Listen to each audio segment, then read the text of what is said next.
well. Can you see any weaknesses in the car? When was the last time we drove? Like 2 weeks ago. Are there weaknesses? It's pretty strong. It's pretty strong, yeah. I think in Austria there were some corners when there was like a lot of warp. Normally it seemed like Red Bull is quite good in some slow speed corners. Where three-wheeling, yeah, we three-wheel a lot, right? Should be pretty strong here. There's no warp in the track here. It's pretty flat, very smooth. So the car should be beautiful here generally. It felt very odd driving up here because normally you're aware of that. You know when you get there that's what you're going to be. You're going to notice first, and not seeing anybody in the grandstands is going to be odd. Given that you're out of contract at the end of the season, can you guarantee to them that you'll be back here next year racing at Silverstone when they hopefully return? And just also on your future, how many years do you think you'll be racing in Formula One for? Have you given any thought to that? Do you think you could continue to race deep into your 30s, another 4 or 5 years perhaps? That's a good question. I think, well, firstly, I don't think you can guarantee anything, but I plan to be here for sure. That's definitely the goal, and so fingers crossed I will be here, and we will have fans here next year. And in terms of how long I go, that's a bit of an unknown. I would say that the COVID lockdown, after we had the first part of the season cancelled, that gave, whilst it was a negative in many, many ways, in some ways it gave a lot of life, a lot of energy to focus on some other things, and that bit of time off was really a bit of breathing space. So it is kind of giving me a renewed bit of energy to perhaps go longer. I mean, ultimately I want to be able to perform at the level that I'm performing at now forever, but obviously there is a point at which physicality and the mental side can tail off, and I don't know when that's going to be, but I don't see that happening in a particular short term in the next 2 or 3 years. So I'm definitely going to be here, hopefully, for the foreseeable future. And also we're in a period of time, I mean, there's not another driver from my background coming at the moment, and I'm conscious of that as well. So I don't know, I'm just going to I want to earn my position here, and I feel like every year I come back, it's not a given just because I've got World Championships under my belt. I think you still have to earn the right to be here in terms of how you perform, continue to deliver. So my goal is to continue to deliver. When can we expect some news about your future? I have no answer. I would give you an answer if I really knew, but at the moment I don't, and I think it's probably realistic to be patient and wait a little bit. That could be a couple of weeks. That could be longer than that. I think,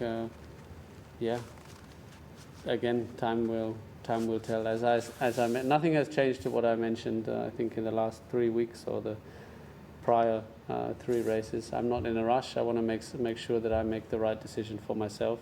How challenging do you expect these 2 races at Silverstone to be, given it's a circuit that on paper exaggerates the weaknesses of Ferrari's package? Charles, can we start with you? I think we expect 2 quite difficult weekends on paper, though. So, I always try and like to be optimistic.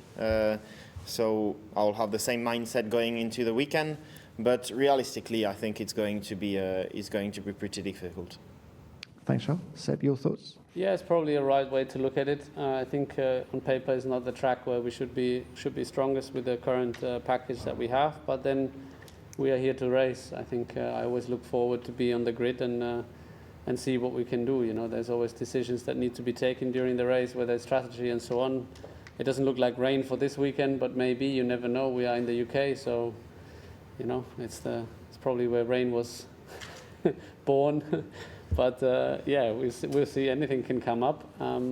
So I guess we are the underdog, but maybe we can still have a good fight. On the subject of the anti-racism protest at the beginning of races, how important is it, do you think, to continue that all season? Well, I think Formula One is a worldwide sport, and we as individuals are part of that sport. I think our main, reason for being here is obviously to perform, but I think we cannot ignore what's happening outside of our racing bubble. And I think the fight against racism around the world that has taken off again in the last couple of weeks and months, I think is completely justified because, as Charles said, this is not fought and over or dealt with overnight.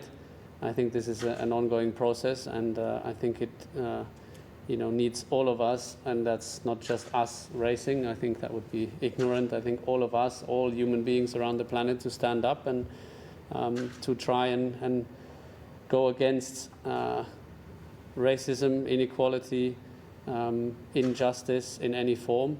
And therefore I think it is right to try and set the right signs to inspire people, because in the end, I guess, I believe that education is probably the only way out of it, because it is insanity if you think that in 2020, with all the knowledge that we have of the past and all the lessons we have learned of the past, that it's still something that does exist. It should be out of question, but it's not. So therefore, I believe it's important to stand up when we have the chance publicly to send a message, but more so even when the cameras are off, when we are living our everyday lives and setting the right examples and trying to behave in a way that I think is right. Can we start with you? It's Silverstone, it's the British Grand Prix. What is the highlight for you of your home race weekend? I'd say there's two. Firstly, it's the circuit itself. I think it's one of the drivers' favourites. Fast, a lot of G-force, a track where you can feel what a Formula One car feels like. So I think every driver loves coming here. But also the fans. Obviously, that is a little bit different this weekend. But normally the fans do make this circuit pretty special as well. Thank you. And Max, this is a significant race for you because you equal your father's 106 Formula One starts this weekend. Just wondering how that news, has been received. How's that news been received at home?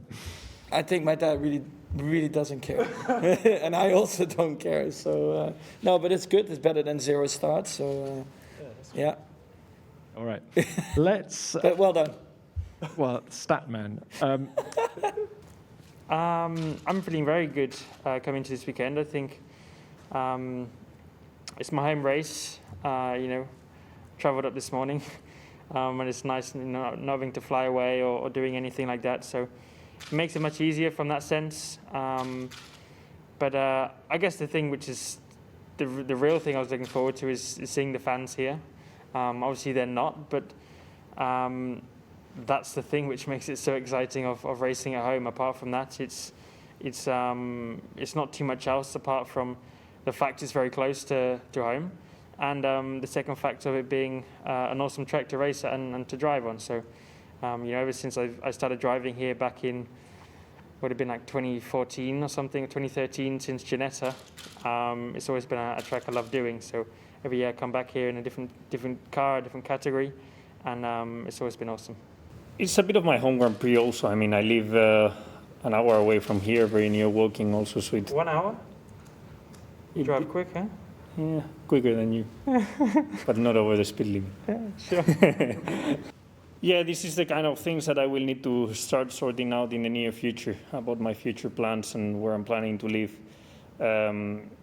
Italy is definitely in the table, and it's going to be very, very likely that I move there just because I really like the formula that has worked really well for me at McLaren, and it's allowed me to, especially the first years within a team, the first year of contact with the engineers and the mechanics and my teammate has allowed me to really get engaged very quickly into a team and really build relations very quickly since I moved here.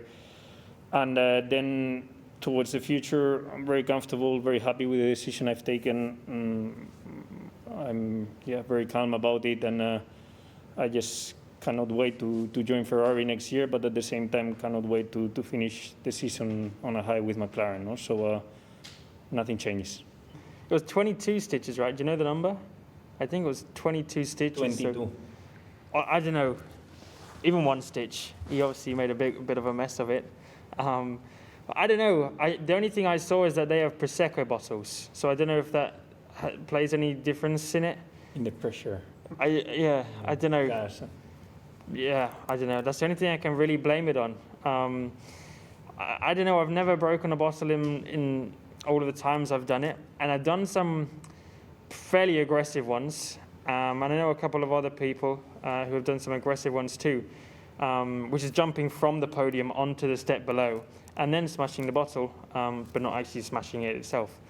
So, yeah, the only thing I can really say is maybe practice more, maybe with champagne. I think with those new cars, it's going to be extremely quick. You know, Silverstone, each year you go, it's just going faster and faster, and there are more and more corners that are flat out. And I'm really looking forward, you know, to test those new cars. We have also good upgrades to come and to test, so it's going to be interesting. But yeah, this is what you miss about Formula One. You know, coming to Maggots Beckett is going to be awesome.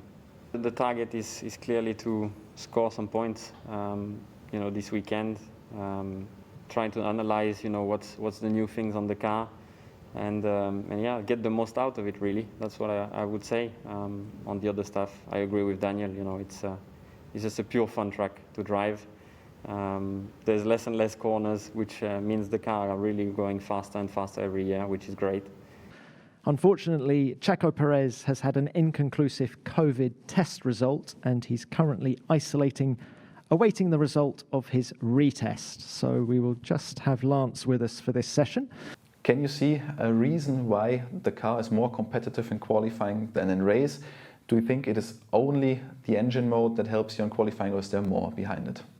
I don't think that's the case. We showed we were very competitive in the race in Austria. So, yeah, I don't agree with that. And in Budapest, there were mixed conditions and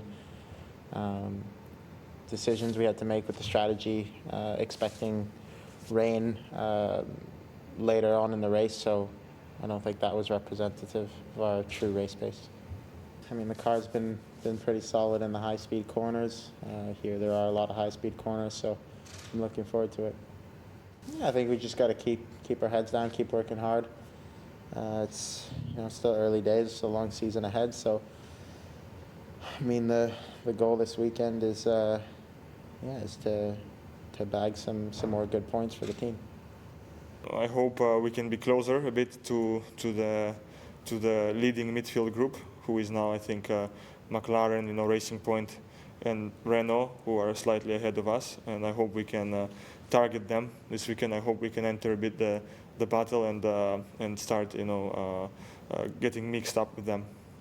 My first experience of Silverstone was in 2009. I was stood on the outside of Copse at the start on the banking, and it was just, such a buzz, such a thrill, listening to the cars go through the corner. I remember very strongly a memory. I think it was a Red Bull leading a Brawn at the start, and that was probably the moment in my career where I said, you know what, this is what I want to do when I get older, because this is pretty damn cool. So that's the moment that sticks out in my memory. I think it definitely has to be the goal and the aim. I mean, if we can continue to, on every now and then get into Q2, and like George showed, was very close to being on the cusp of getting into Q3.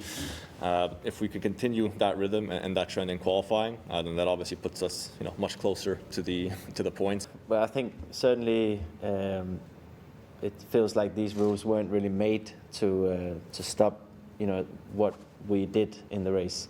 I think they were meant to stop us, fiddling around with clutch settings and, race start procedures to try and make the race starts more random. And, I don't think they were meant to stop, strategic calls before the race. But, it is what it is. And, maybe they need to look at it for that, for strategic calls, because I think if we aren't allowed to do that, that is going to take away from the show. I think it it's exciting when you have these conditions where it's like right on the crossover, that you can see these strategic calls, and it would be good if they could allow that clearly in the rules. I don't think it was 100% clear. But it is what it is.